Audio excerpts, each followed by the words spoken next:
गलतियां हुई हैं, हिंदुओं से बहुत बड़ी बड़ी गलतियां हुई हैं। उन गलतियों से हमें सुधार करने की जरूरत है, नहीं तो हम सब धीरे धीरे खत्म हो जाएंगे। एक बहुत बड़ी गलती इतिहास में हुई है।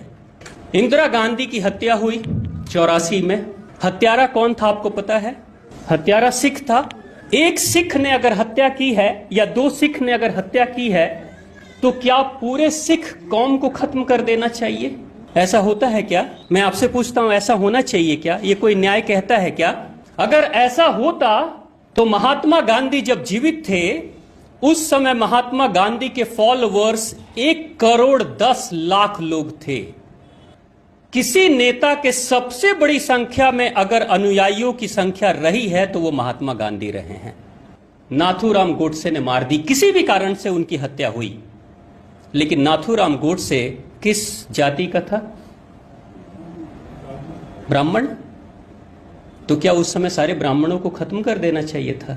नहीं किया ना भारत के लोगों ने, क्योंकि एक दोषी है, उसको उसकी सजा मिलेगी। लेकिन यहां सिख जब दो सिख मारते हैं तो सारे सिख को चुन चुन के उनके दुकानों को लूटा गया, उनके घर को लूटा गया, उनकी हत्या की गई। मैं उस समय छोटा बच्चा था, मैंने भी देखा कि हिंदू लूट रहे थे दुकानों को। और ये सिख कौन है? ये सिख वही कौम है जब हिंदू धर्म के ऊपर खतरा मंडरा रहा था, जब हमलावर आते थे पंजाब के प्रांत में, तो हमारे 10 गुरु मिलकर और गुरु नानक देव से होते होते गुरु गोविंद सिंह, वीर कुंवर सिंह, यानी बिहार का कितना बड़ा योगदान रहा कि सबसे जुझारू जो सिख गुरु रहे वो भी बिहार के रहे और आपके पटना के रहे। इतना बड़ा योगदान। वो सिख गुरु किसकी रक्षा के लिए कर रहे थे? सब कुछ हमारे पूर्वजों की रक्षा के लिए अपना बलिदान दे रहे थे।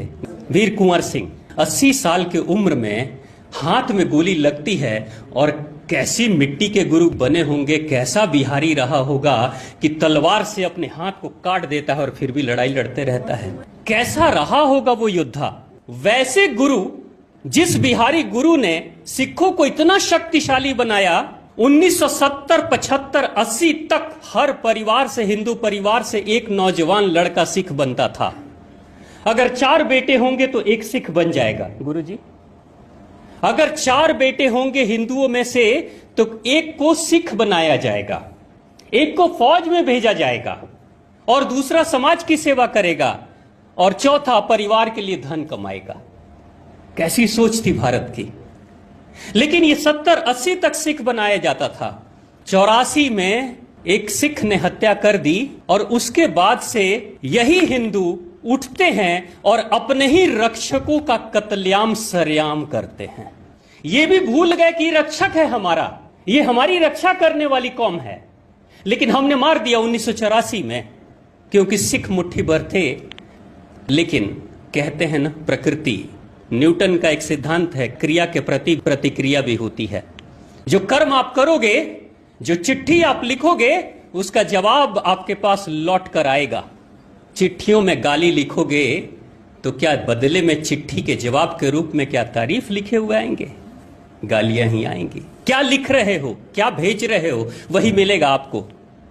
हिंदुओं ने किया 84 में, और ठीक 6 साल के बाद पंजाब से कश्मीर की दूरी सिर्फ 300-350 किलोमीटर है।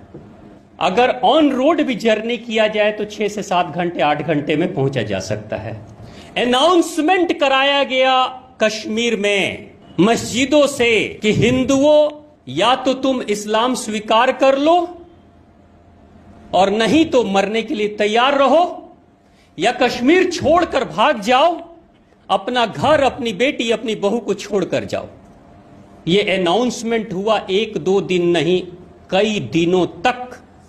बगल में ही सिख कौम है जो हिंदुओं की रक्षा करती है, वो नहीं आए और 70,000 हिंदू ब्राह्मण मारे गए। कत्लेआम हो गया, बलात्कार हो गया, सब कुछ हो गया, देखते रह गए। जब तुमने अपने ही रक्षकों का भक्षण कर लिया तो क्या उम्मीद करते हो कि जिस समय तुम खतरे में आओगे उस समय तुम्हारी रक्षा करने को आ जाएगा? वफादार जो कोई प्रहरी था आपके धर्म का, उसी को मार डाला आपने। और सोच के विचार करके देखिएगा, जिसके लिए सिखों को मारा मैं कहूंगा नहीं, लेकिन आपको भी पता होगा कि क्या वो हिंदू हैं? आप सब समझदार हैं, जानते हैं ऐसी गलतियां हुई हैं हमसे। इन गलतियों को सुधारने की जरूरत है।